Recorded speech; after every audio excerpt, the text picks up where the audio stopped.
Lamine ইয়ামালের খেলা দেখে আপনি লিওনেল মেসির ছায়া তার ভিতরে না খুঁজে পারবেন না। আপনি কি আসলে তাই পারবেন? আপনি এই গোলটা দেখেন, যেই গোলটায় আসলে বার্সেলোনা ম্যাচে ফিরলো, 1-0 গোলে তারা পিছিয়ে ছিল, এবং তারপরে লামিন ইয়ামালের সেই দুর্দান্ত গোল, যেখানে রবার্ট লেভানডস্কির এই পাসটা নিয়ে প্রশংসা হয়তো অনেক ক্ষেত্রেই কম করা হয়ে যাচ্ছে।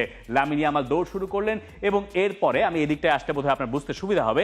লামিন ইয়ামালের আপনি রানটা দেখুন, তিনি প্রথমে খানিকটা দৌড়ে সামনে গেলেন, এরপর কাট করে ভেতরে ঢুকছেন, মনে হচ্ছে ফিনিশ করতে পারবেন কি পারবেন না, এবং তিনি ঠিক ফিনিশিংটা করে দিয়ে আসলেন। আপনি এইরকম খেলা কার কাছ থেকে দেখেছেন? আপনি লিওনেল মেসির কাছ থেকে দেখেছেন।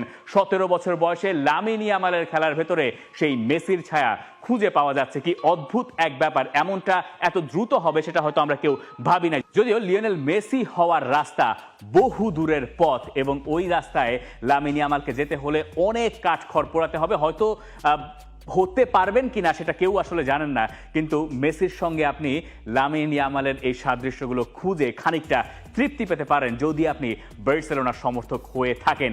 এই